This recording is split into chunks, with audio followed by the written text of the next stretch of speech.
Sana, sana naman ay mapagbigyan na at nang mapakinggan ang tibok ng puso kong sa'yo lang. Hello guys, welcome sa ating bagong video tutorial at tuturo natin sa inyo ngayon ay yung plucking version ng kantang Tibok by Earl Agustin. Okay? So ito guys yung plucking version. So matutugtog nyo na ito gamit ang plucking. Okay? So kung gusto nyo matutunan guys yung ibang version natin ito, type nyo lang dyan sa search yung Tibok. Lagyan nyo ng ASCII para lumabas yung ibang tutorials natin. Okay? So yan. So ilalagay nyo muna yung mga kapo guys sa 3rd fret. So 1, 2, 3 and then good to go na kayo. So, parinig muna natin sa inyo guys yung kanyang verse para may idea kayo kung natuturo natin ha. So, doon yung manda sa may nagsimula sa simple na pasulyap-sulyap nagpapapansin sa iyo. So, ganun siya no? So, paano yon? So, yung mga chords natin guys para sa mga verse ay C major 7. Ayan, so dalawa lang. So, 4th string ito, 5th string naman ito. Tapos, B minor 7. Ayan, so bar chord lang siya. Para siyang B minor, pero wala itong isa. No? So, 2 times yung gagawin yan, guys. Pag nagawa nyo na 2 times, ay pupunta kayong A minor 7. Ayan lang, 2nd string at saka 4th string ito. And then, babalik kayong B minor 7. So, 2 times yung rin gagawin yan, guys. Pag nagawa nyo na 2 times, ay pupunta kayong 3rd line ng mga chord. So, C major 7. Tapos, B minor 7. Okay? So, 2 times yung gagawin yan, guys. Pag nagawa nyo na 2 times, ay tapos na yung mga verse. So, paano naman yung ating plucking pattern para sa buong kanta? So, bibigyan ko kayo ng dalawang plucking pattern, guys, ha? Yung isa ay yung may slap. Yung isa naman ay yung easy lang, no? So, ang numbering natin, guys, lagi ay yung number na string. So, 6, 5, 4, 3, 2, 1. Okay, so ganito lang guys, gagawin nyo sa lahat ng C major 7, B minor 7, at saka A minor 7. So, yung una muna yung may slap. So, ganito, 5, 3, 5, 3, tapos 2, 1. Pag nasa open and close parenthesis guys, sabay nyo kakalabitin ha. Pag nasa open and close parenthesis, halimbawa yung 2, 1, sabay nyo kakalabitin yung string. Okay, 2, 1, tapos slap.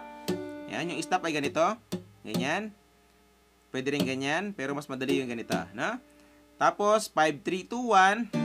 Sabay-sabay na lahat, tapos slap.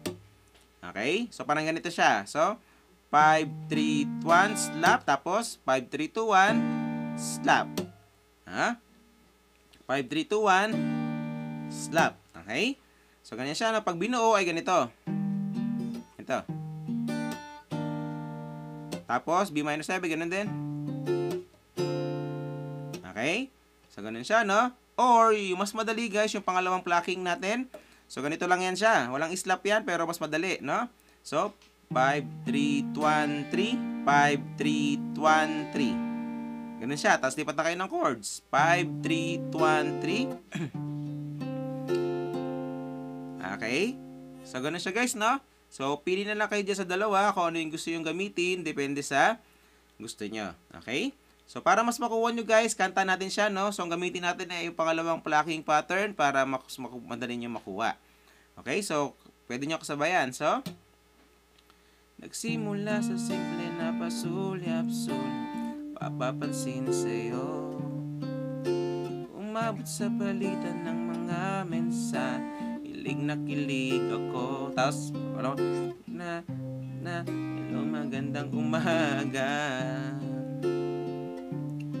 Ingat ka, pahinga, huwag kang masyadong magpupuyat pa. Tapos gamitin natin yung unang plucking pattern natin. Naramdaman ko na dahan-dahan ang nahuhulog sa'yo.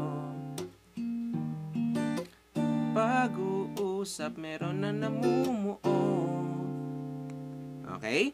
So, yan. So, ganun nakadali guys yung mga verse. And then after nun, ay pupunta na tayo mga pre-chorus. So, doon ay banda sa may ngunit di mo lang alam kung anong bato.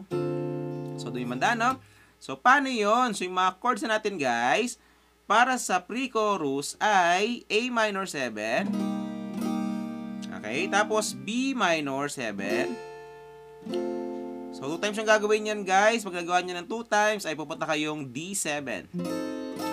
So, yung D7, guys, ay first string ito, second string ito, tapos third string ito. Okay. So, yan. So, same pa rin yung kanyang plucking pattern, guys. Ang maiiba lang dyan, guys, ay yung sa D7. So, yung kanina, yung lahat ng 5, di ba? Yung pag-plucking natin ay puro 5, di ba? Nag-umpisa dito sa base na 5. Sa D7, papalitan nyo lang siya ng 4. Okay? 4 lang papalit nyo doon sa kanyang base. So, para mas makuha nyo, guys, kanta natin siya. So, pwede nyo kasabayan, no? So, ngunit di ko na alam kung anong patutunguhan. Ang hiling ko lang naman na itong naramdaman. Okay? So, yan. So, ganoon na kadali, guys, yung mga pre-chorus. And then, after nun, ay pupunta na tayong chorus. So, doon yung mada sa may sana naman ay mapagbigyan. Okay? So, paano yun? So, yung mga chords natin, guys, para sa mga chorus ay C major 7, tapos B minor 7, and then A minor 7, tapos G. Okay? So, 2 times yung gagawin yun, guys. Pag nagawa nyo na 2 times, ay pupunta kayong F, tapos D7. Okay, so same pa rin yung kanyang plucking pattern, guys. Ang nadagdag lang natin dyan ay yung G at saka yung F. Yung G, guys, yung lahat ng bass ay gagawin nyo na siyang 6. Imbis na 5, gagawin nyo na siyang 6. Tapos yung F naman ay 4. Okay, so para mas makuha nyo, guys, kanta natin siya, no? So, sana naman ay mapagbigyan na at nang mapakinggan ang tibok ng puso kong sa'yo lang naramdaman ang kaligayahan. Sana naman tapos F na. Ay, di. Sana naman. Ulitan. Magbigyan tibok ng puso. Tapos F. Tapos D7. Okay? So, yan. So, ganoon nakadali, guys, yung mga chorus, no? And then, after, no, ay pupunta na kayong verse. Same pa rin yung mga chords niya. Tapos, pre-chorus, same pa rin yung mga chords niya. And then, chorus, same pa rin yung mga chords niya. Pagkatapos, no, ay meron siyang bridge. Okay? So, mga chords lang natin sa bridge ay F, tapos E minor 7, tapos A minor 7. So, 2 times yung palang gagawin yun, guys, no? Yung F at saka yung E minor 7. Pagkatapos ay pupunta kayong A minor 7, tapos B minor 7, tapos B flat major 7.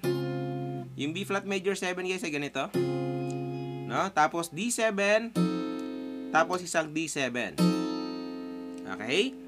So, yan. So, after nun ay pupunta na kayong instrumental. So, mga chords lang dun ay C major 7, tapos B minor 7, tapos A minor 7, tapos G.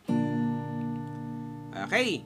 So, yan. So, after nun ay pupunta na kayong chorus, tapos ulitin nyo lang uli yung chorus, and then, tapos na yung kanta. Okay? So, sabi ko sa inyo, madali nyo makuha yan, guys, no? Again, pagsamasamahan nyo lang yung lahat na tinuro natin at matutugtog yun na yung buong kanta. So, yun sa bago nyo matutugtog, guys. Kita tayo sa next video natin. Bye!